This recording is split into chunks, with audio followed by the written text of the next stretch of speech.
do the worship hour from right here, as long as it doesn't bother me. If it does, that's too bad.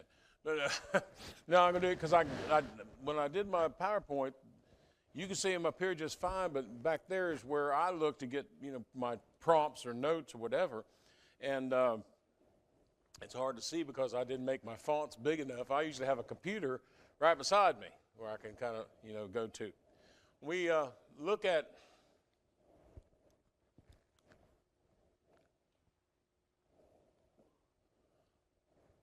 that's our text today. Looking unto Jesus, Hebrews chapter 12, the author and finisher of our faith. Somebody told me here not too long ago, they said, well, at the church, we figured out what we need to do, right? We figured out worship. We know what we should do, what we're authorized to do, what we're not authorized to do in worship. We know those things. But one of the things this man, in the congregation where I'm preaching it now, he'll be 97 next month. And he says, we've done all that. We know what to do, and by what authority we do it. But his phrase was, where's the love?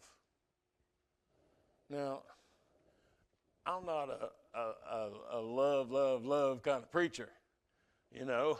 I do things to encourage. I think love ought to be the thing that fuels the fire for our, energy that we have to serve God. And so, if you take a look at your life, I'm going to lean up here a minute. If you take a look at your life,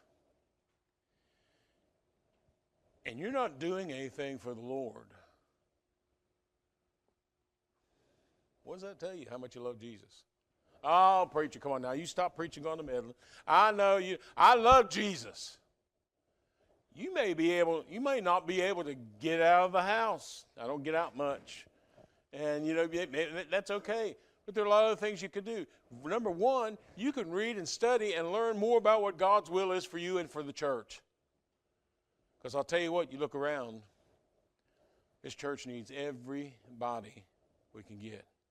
And I'll tell you what, we're going to get more people. I am a part-time instructor in the Fishers of Men Evangelism Program. Been doing it in different places, in Mountain Island and in Charlotte and other places, in Oklahoma. And so, I know what to do and I know how to do it. This program is the best thing in the world. You know why it's the best thing in the world, but it was the hardest for me? You're not supposed to say anything. Did you get it? I love to talk. I love to teach. When somebody has a question, they'll say, you go, what you do is it's positive reinforcement. You get a little pamphlet. You go this, and if you see here's one of the sample questions. If you see a footprint in the sand, what can you conclude from that? Somebody's been there. That's how easy these are.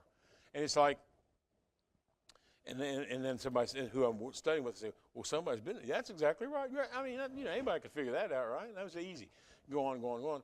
Now, if they give a difficult answer, I should say a different answer than what the text says, they'll say, well, read, Romans 11:1. I pray to God for Israel that they might be saved, but they have a zeal for knowledge, they have a zeal for God, but not according to knowledge, and failing to submit themselves to the righteousness of God, they themselves have become a righteousness unto themselves. And there's no salvation in that. That's just a sample thing. But anyway, if you take that verse and you say, and you ask a question about that verse, what happens when people go creating their own righteousness, which is really impossible, but, then they disobey God. Yeah. But if they say, well, I don't know, or they give a different answer, I say, let's go back and read it again. That's what you do. That's all you have to do.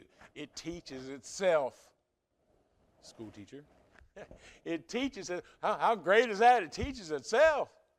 And you just have to keep positive. And there's like I think there's like 15 of those lessons now, but usually by the fifth or sixth lesson, it's about the time I was converted on the old Ivan Stewart open Bible study, the little pink, yellow, red, or blue, pink, yellow, and blue piece of paper. And I was converted on that when I was 21 years old. And it made an impression on me that, if you read, you can make a logical conclusion. We do it all the time. We make logical conclusions based upon what we see on TV, or what we read, what we find on the internet, what reels we look at. We can make logical conclusions from that. You ever gone on the internet and saw real fake news? Ooh, I don't like fake news. Now, not to get into politics, but sports. My middle child we lived in Columbia, South Carolina. She went to the University of South Carolina. So we became Gamecock fans. I'm an ardent watcher of Dawn Staley's women's basketball national champs last year, defending national champs this year. Whatever her politics or whatever her lifestyle, I don't buy in on that. I just know she's a great coach. And I know she runs those girls, I'm telling you, till they drop over. And that's how they can stand it. Everybody else is kind of falling off about the third, fourth quarter. They just keep going like thoroughbreds, you know.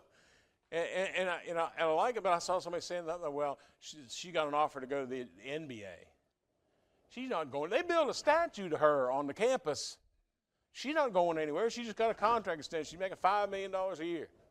Love it. Love those girls. So, man, they're awesome. I started watching 2 or 3 years ago when they had their second national championship. Last year was their third.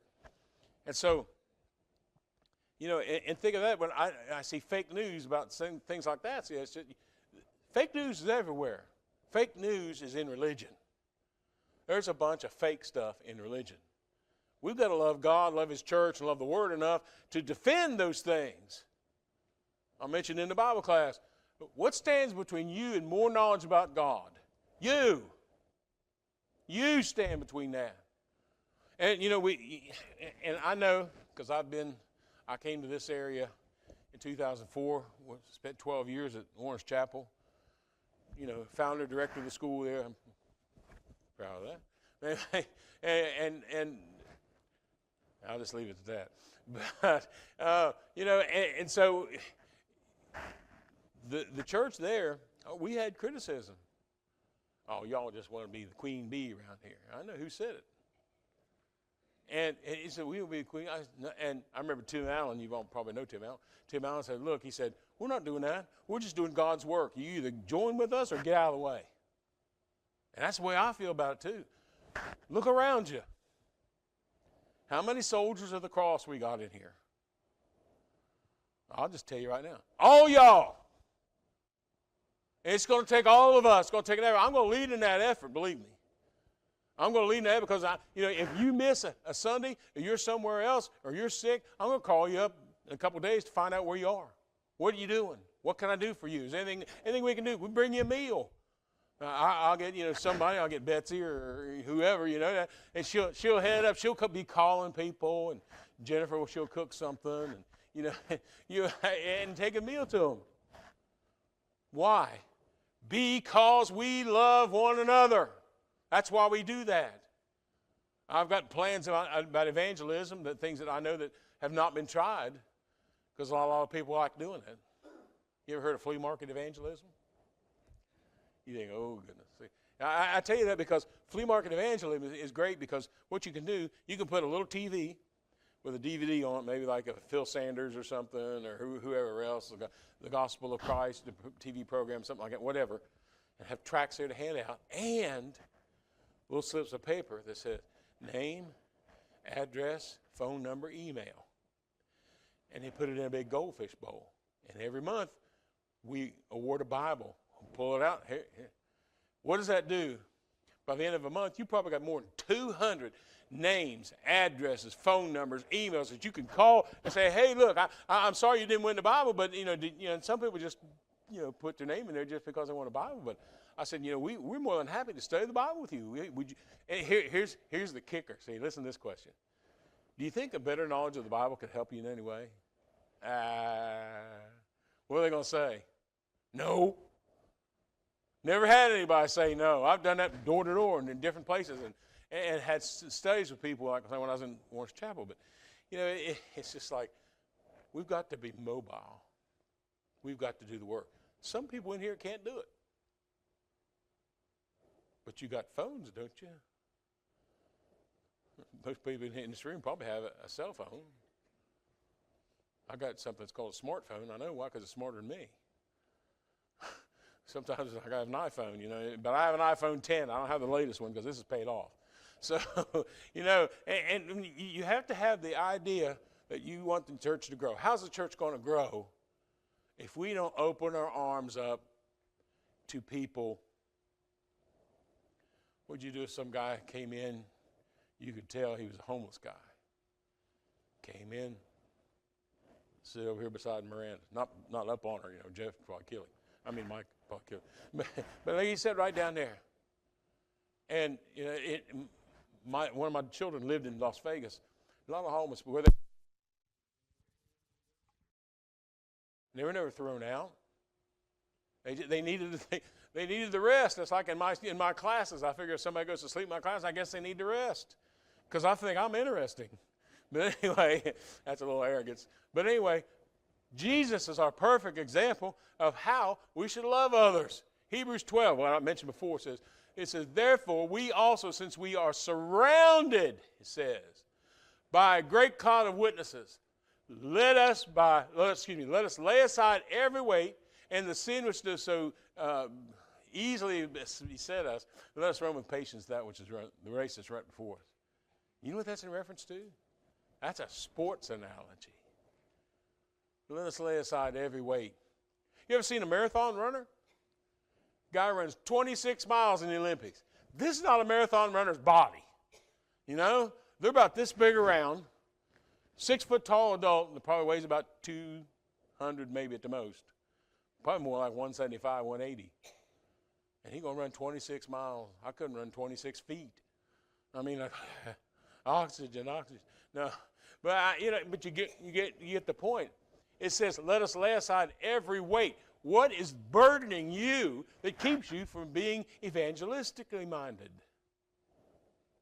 Are you afraid to talk to people? I do this at supermarkets, stuff like that. Somebody's looking, and then I say they got an article there on National Enquirer, Shroud of Turin. I said, would you look at that? Somebody's standing right there. You look at that. What do you think about that? I think it's fake, that kind of stuff. I said, that's interesting because it's supposed to be the visage or visual of Jesus and laid on him, and it got into the covering. And see, he said, I don't know if that was Jesus or not, but here's what I know. You read the Bible, it'll tell you when the women came to the tomb, what did they find? They found all that stuff neatly folded sitting there. Jesus wasn't under that shroud of Turin for 200 years or 500 years. He was under for there 3 days. Not necessarily 72 hours, but the third day, right? So he raised on the third day, Mark 16:1. So when we know that he wasn't in there. He was raised. He walked around. There was no shroud of Turin. That's something, not to be mean on or beating up anybody else, probably the Catholic Church because of their influence in the world for years and years and years, because they think they're the church of the Bible. I'm not kidding you. There was in Pottsville, Pennsylvania, back in 1983 or 4, there was a debate between 2 Catholic priests and 3 Church of Christ preachers. And it started drawing out all these things that they hold, Guy held up a picture of a young baby, young kid. He said, first he held up a full-grown man. This is Ronald Reagan. Then he said, as a president. Then he picks up the other one. This is Ronald Reagan.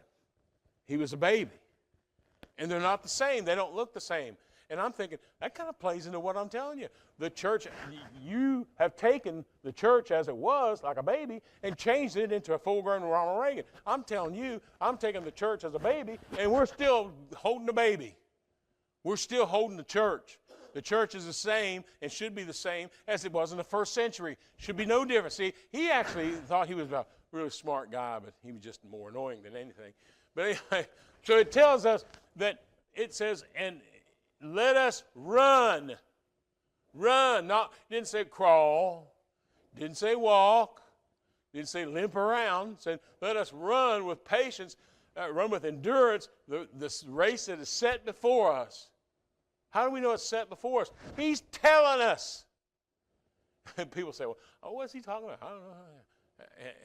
I said, well, all you have to do is read. Everybody here can read. But read without any understanding of what denominational church is or what somebody else said, who shot John and those types. Just forget all that. Stick to studying. I mentioned this morning in the Bible class, Kaufman's commentary. It's online. It's free. All the books of the Bible on there, free. It's kind of like studylight.org, that kind of thing. But it's free. e-sword.net is essentially an online concordance. It gives full verses and everything like that. And so when when I'm doing something like this, and I go to e-sword.net, highlight it, and then paste it in here. I got to tell this story. I had a brother there, John Dupree was one of my students. He preaches in Selma. And I had a section where we were studying 4 quarters of homiletics, or that is what you do as a preacher. And one of mine that I caught more than one, but I think I did 2. But one of mine I did how to make PowerPoint presentations. And I showed him, I said, you hold down here, take your mouse, hold down on this side, all right, and hold it and draw it out like that. And you highlight that whole area. And I said, you can either do Control-C or go up to File and then hit, copy. I said, but I learned the old school way, so Control-C. And then he said, here you're doing a research paper, take it over to a blank document, and then hit Control-V or Insert. And you would have thought I just gave him $1 million. He said, oh, you can cut and paste. I can see his paper is going to be a lot bigger now because he can cut and paste and put all that stuff in there as a block quote. That's what preacher students do, right? But he just say, oh. Never think you're too old to learn something. You can teach an old dog new tricks. You can. But you see, and not personifying you as dogs, I'm simply saying you got to want to do that. You ever seen a little kid not wanting to do anything? You can tell by my voice, I spent 3 days with grandkids who all of them were sick. So I got up yesterday morning with a sore throat, I guess, with a sore throat. And so, like I said, I got a big mouth, and so all through Bible class, I could barely sing. I was kind of trying to save my voice. I love to sing. I can lead singing, those type of things. And so I must always do a bass part. Couldn't help Billy out very much with, that first song. Boy, I just, anyhow. It says there's a race. And you see, it's not a race as in one person wins. We can all win. We can all be first. Revelation chapter 2, verse 10 says, be thou faithful unto death, and I'll give unto you a crown of life. That word crown, you remember years ago, those old what was it, parquet or whatever, margin crown or whatever it was, they go, dun-da-da-da, somebody has a crown, right? Big jeweled looking thing, kind of like Burger King gives you the kids, stuff like that. That's not the kind of crown I'm talking about. It's a different word. What it reminds you of, or what it tells you what that word means, is the kind of crown that was received by somebody who was victorious in the Olympiad, in contests of that day. It was an oak leaf cluster. That's what you wore.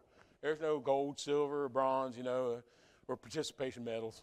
I don't like that. But anyway, there's none of those things. You either won or you didn't. And that's the crown. He's telling us there, be thou faithful in death, and you'll get the crown that shows you were victorious. You can go to heaven. You followed the rules. You did what God wants you to do. Why? Because we love. Sometimes our actions, the things that we do, it's because it's kind of like a barometer of how much we love. Going on with Hebrews chapter 12. Looking unto Jesus. Now, how can you get any better example than looking unto Jesus? Hebrews chapter 4, verse 15 says, he was in all points tempted, like as we are, yet without sin. What does that mean?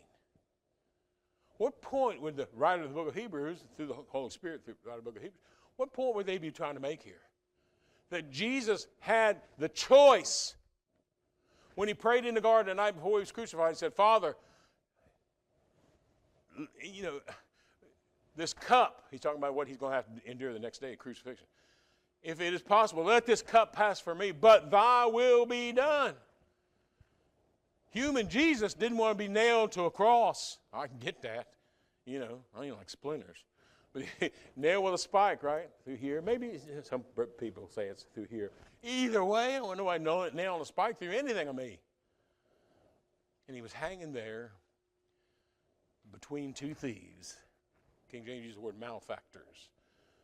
Means a little bit more than just thieves, but theft was a capital crime. It's almost that way now. If you go somewhere and steal food, they're going to put you in jail because somebody's like, you can get my food. Cost me too much. Cost me $8 for a dozen eggs. $5 for a gallon of milk, and that kind of stuff. And don't even talk about gasoline. But and so we hold on to that because it's something we hold dear. How dear do you hold the Savior who died on the cross? Here it says, looking unto Jesus, it says, the author and finisher, the Alpha and the Omega, the beginning and the end. He's the end all. He's the beginner and the end all of everything. Who for the joy that was set before, what joy was there in crucifixion? Because he became the Passover lamb. He became the perfect, ultimate sacrifice because he was sinless. And being the Son of God, the Father allowed him to come and to do this. You remember on Jesus on the cross? I'm going to quit here in just a minute. Remember when Jesus was on the cross? And he cried out in Aramaic, Eloi, Eloi, lama sabachthani, which means, my God, why have you forsaken? I know the answer. 2 Corinthians chapter 5, verse 21. You might want to write that down because this is really good. It said, and he, speaking of God the Father, and he made him to be sin for us. We always talk about Jesus taking the burden of sin on him on the cross. It was more than that. He wasn't just carrying it. He became sin. And so God had to move away from him. He's sin. Remember in the Old Testament, they would take a scapegoat and let it out. They put all the sins of the people in Israel and let it out and let it be killed and eaten up by wolves or whatever. And the lamb was given, of course, slaughtered and given as a sacrifice. Jesus was both. How do I know that? I studied the Bible. I'm doing this 43 years. And if there's one thing I know is this. Jesus wants you to be more like him. See if we're more like him. What in Luke 19:10 tells us why Jesus came, right? All of you can probably quote it. Certainly if I say it, you remember, oh yeah. Jesus came to seek and save that which was lost. The world around you is lost. Here's the kicker. Satan, the serpent, he wants you. He wants to get you. He wants you to be distraught, in despair. He wants you to do that. You know why? Because all the people in the world, he's already got them. He's already got them. What are we going to do to save these people? Do you think that God's going to change his mind at the end time, at judgment, and say, all you people that weren't baptized, you're all right. I got a sermon that talks about that. You're all right.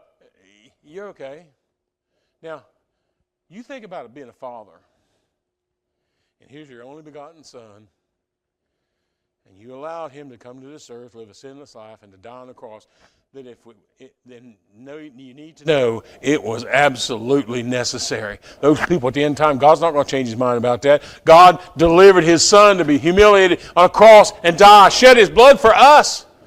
Ephesians 1:7, in him we have redemption through his blood, even the forgiveness of sins. Jesus died. He gave his life. Some people going to leave here today and say, well, that preacher didn't know what he's talking about. If you say that, call me. I'd like to study with you. I beg to differ. And so what I'm trying to tell you is this. There is a big hill in front of us. If we all want to get to heaven, we all got to get up the hill. One way or the other. Whether you use a stick, a cane, a walker, or a pogo stick, or a scooter, or whatever. We got to make our way there. God expects that of us. Do you want to be standing in judgment? I'm about to finish. Do you want to be standing in judgment?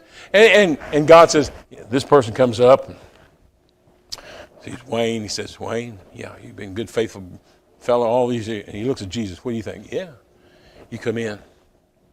He looks at somebody else. The next one up, I'm not going to say who it is because I'd probably scare you. Next one up and says, I don't know. Jesus, what do you think about it? He said, he ain't one arm. Who wants to live a life, and pretend, well, I'm a member of the church, and then you don't do anything? Being baptized is the beginning of your journey, the beginning of your life in Christ. The rest of your life, you serve God in every capacity you're able to. Take a good look in the mirror. All of us did. I want to make sure my gig line's straight and everything. Try to, make sure my pants look good, suit and everything. I even got a little fluffy thing that matches this tie, but I didn't want to do that. I thought that was overkill. So what I'm saying is, we all looked at ourselves this morning. We wouldn't walk outside, with our shirt tail tucked, not untucked or something like that, just one side hanging out, or didn't shave, and you ladies are excusing that, but didn't shave your face. Well, I know what I say. See, I scrape my face. Yeah, we do that. And one of the reasons you have the care of attention to detail as a preacher is you love the brethren. And you want the brethren to see you as best as they can. I'm full of flaws, but I want to present myself to you as the best I can. I want to be that example. I got my preaching and teaching philosophy years ago on a movie called Inherit the Wind. Anybody seen that? Spencer Tracy was in it. It was about the Scopes monkey trial. He played the atheist lawyer. And Gene Kelly played a reporter from the Baltimore Globe. And he came over there and he said, and I got this from him. He said, I just write stories. He said, my philosophy is that I comfort the afflicted and afflict the comfortable. So I see that as my mandate. I'm going to afflict the comfortable, because if you're not comfortable, then you need to renew your relationship to Jesus. That's positive preaching. It's not negative. It's positive. If you make a change in your life, and you can do that this morning, you can make a change in your life right where you're sitting. You may want other brethren say, look, I'm with the Lord, not with Paul. I'm with the Lord. And you may want people to know that. You have that opportunity. You got the invitation song ready. One time I kept saying, just as I am, the song got up and he didn't know how it started. He'd done it 100 times. He's just like, I can't get in my mind how it starts out, because you kept saying, just as I am, just as I am. But the Lord will take you just as you are, and He will change your life. I gave you a story sometime about my life before meeting her. I've done it all. And sad for it. But it made me who I am as a preacher. I can relate to just about anything. Believe it or not. I hope I have related some information to you this morning that might stir you to make a decision right now to say, I'm going to be a better person. I'm going to be more faithful to God. I'm going to participate more. Right now we're only doing Sunday morning. Hopefully we get back to doing Sunday evening or Sunday afternoon even. And of course Wednesday night as well. But getting to do that because that's a sign of growth. No matter if there's 10 people here. The Lord's going to look at you and say, you did what you knew to be right. And sometimes we fight through a headache, we fight through a sore throat, or we fight through, whatever ailments, or our kids are sick and that kind of stuff. Your kids are sick is a little different thing. You need to take care of your kids, right? Take care of them, and you have to stay home with your kids, and that's what you do. But if you have the opportunity, I wouldn't want to be someone that ignored that opportunity that has to stand before God and explain it. That old saying says, it's easier to ask for forgiveness than ask for permission. That's baloney. Not easier to ask for forgiveness for something you didn't do, or something you knew that you're supposed to do and didn't. Something you omitted that you knew you were supposed to do and didn't. We'll sing this song. We'll stand and sing this invitation song. That if you're not baptized into Jesus Christ, you need to be baptized in that water. Water's got nothing to do with it. It's our obedience to God. When Peter recorded, he said, the like figure whereunto baptism also now save us. Who is he talking about, the like figure? He's talking about Noah and his family. What was the thing that saved Noah? Number one, they went in the ark. And they did what God told them to do. If they hadn't done that, they would probably be out there with the rest of them. They all died. He said, the like figure where baptisms also now save us. He says, not the putting away the filth of the flesh, but the answer of right conscience before God. We have to have that right conscience. And we can find that in fulfillment in doing what God tells us to do. Well, together we stand and sing.